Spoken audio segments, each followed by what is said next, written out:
after our students are prepared, they take 7 seminars that are taught by a Stanford faculty member. They meet once a week, and we limit them to 20 students. Usually they are smaller, I would say probably 10 to 15 students.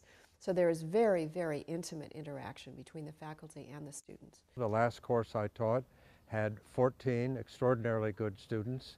We meet for about 2.5 hours, and we're fully engaged with the works that we've read, fully engaged in the conversation. Everyone participates, and for me it's one of the most profound pleasures of my teaching career. In addition to the discussions of a given evening, students write 3 papers, papers of increasing length up to 16 pages or so. And so really the work is of 2 kinds, the full participation in conversation and written work. It's quite interdisciplinary in that we're looking at texts from different cultures, often from different religious or existential traditions, with characters at different places in their professional and personal lives. We see characters in their public and in their private selves.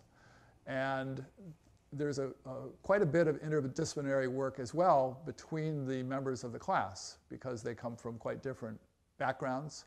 And I try to, as the professor teaching Socratically, that is drawing them out rather than lecturing to them, play that class as a conductor might an orchestra, knowing what the different pieces can offer and trying to draw upon them as fully as possible.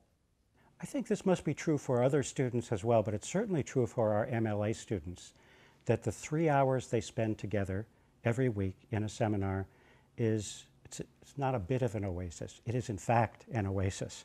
It's a moment during the week when you work collaboratively with other people who have also come for that very same purpose.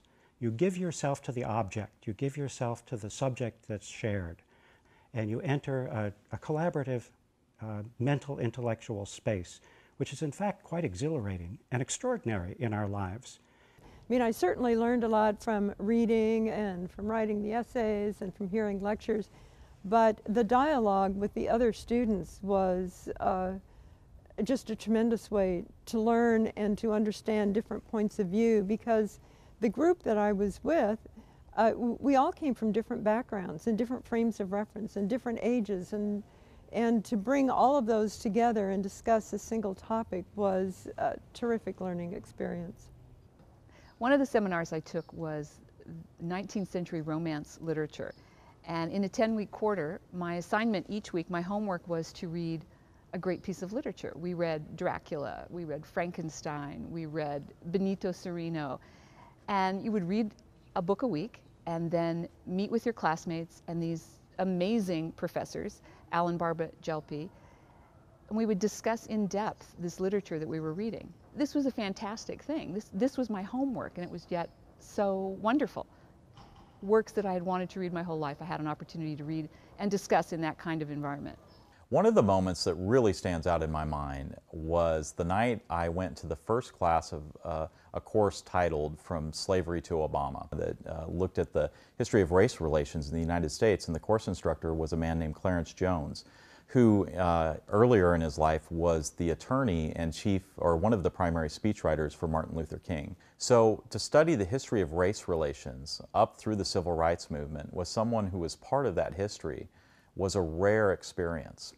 And it was one of the most powerful learning experiences I've had within the program. And it made me think about the fact that you could get a great graduate education experience at any number of institutions, because so much of it depends on what you put into it. But you only get chances to study under people that were part of the history or that are luminaries in their particular field at places like Stanford. It's not like a traditional Masters of History or Masters of English Literature program.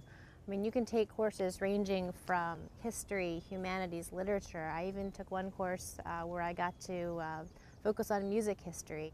The diversity and the breadth of topics that are offered through the MLA program are really what make it a very enriching experience and unique among graduate programs.